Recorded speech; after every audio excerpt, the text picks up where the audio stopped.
No, no, no. Ja.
Celeste Wallander, Assistant Secretary of Defense for International Security Affairs, and I'm serving as facilitators for today's contact group. I would like to thank Ukraine's Minister of Defense, Alexei Reznikov, for joining us again today. We value your presence and are looking forward to hearing your thoughts here shortly. So now please let me introduce Secretary of Defense Lloyd Austin to deliver opening remarks. Mr. Secretary. Thank you, Celeste. Good morning, everyone. It's great to see you all at our 9th meeting of the Ukraine Defense Contact Group.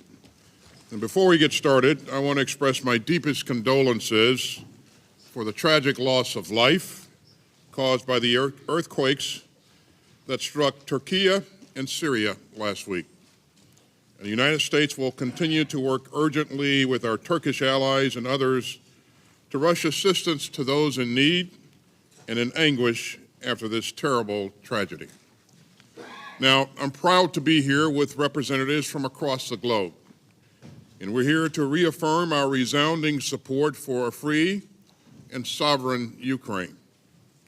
Nearly 1 year ago, Putin began his unprovoked and indefensible invasion of Ukraine. Putin thought that in a matter of days, his forces would seize Kyiv and overthrow Ukraine's democratically elected government. And he thought that the international community would just live with it. As President Biden said last week in his State of the Union address, Putin's invasion has been a test for the ages and a test for the world. Ladies and gentlemen, we've responded by standing up for our shared values of sovereignty and freedom. And we've risen to this challenge with unity and resolve. We've moved out with urgency, the urgency that the moment demands. And time again, it has mattered that we delivered on what we promised to Ukraine. Russia did not prevail, Kyiv did not fall, and Ukraine's friends did not falter. In the years since Putin's war of choice began, Ukrainian soldiers have won the battles of Kyiv, Kharkiv, and Kherson. They've pushed back invading Russian forces with javelins and stingers and other systems donated by the countries in this room. The world was inspired by the resilience of Ukraine's people and the courage of Ukraine's troops.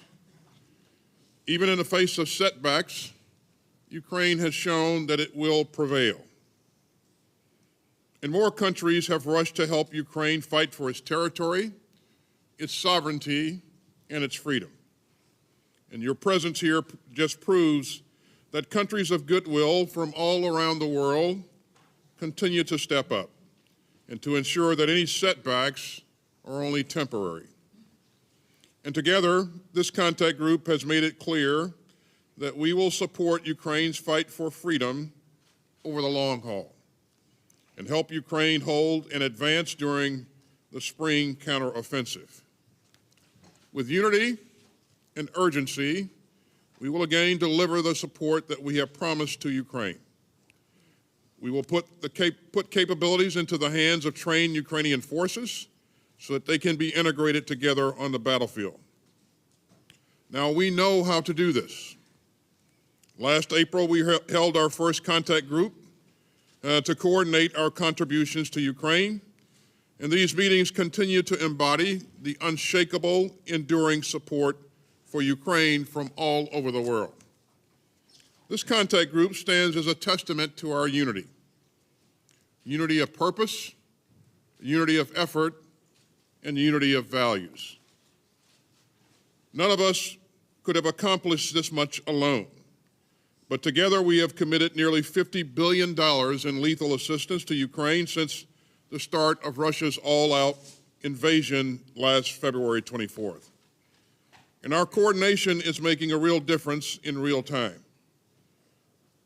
The United States, Germany, and the Netherlands are working together to provide Patriot air defense systems to Ukraine. France and Italy are working to provide a SAMP-T air defense system. And a consortium of countries, including Germany, Poland, Canada, Portugal, Spain, Norway, Denmark, and the Netherlands are working together to provide Leopard battle tanks to Ukraine. For more armored power, the United States, the Czech Republic, and the Netherlands are jointly providing more than 90 T-72 tanks. This is in addition to Poland's latest donation of T-72s. The UK has provided a company of Challenger main battle tanks and has worked with several countries to source more ammunition for Ukraine's defenders. And we're working together on training for the Ukrainian armed forces through bilateral and multilateral training initiatives like the European Union's Military Assistance Mission.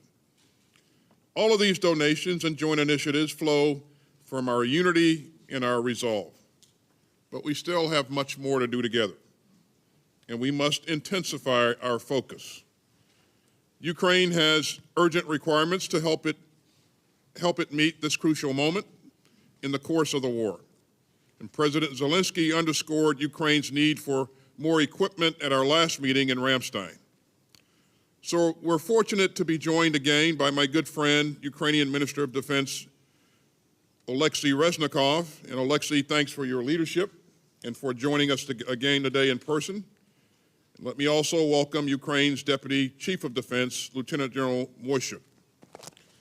It's great to have both of you here with us, and your presentations will help us sharpen our focus on the situation on the battlefield and Ukraine's most critical needs. Of course, it isn't just our goal to provide equipment, it's to provide full and lasting capabilities.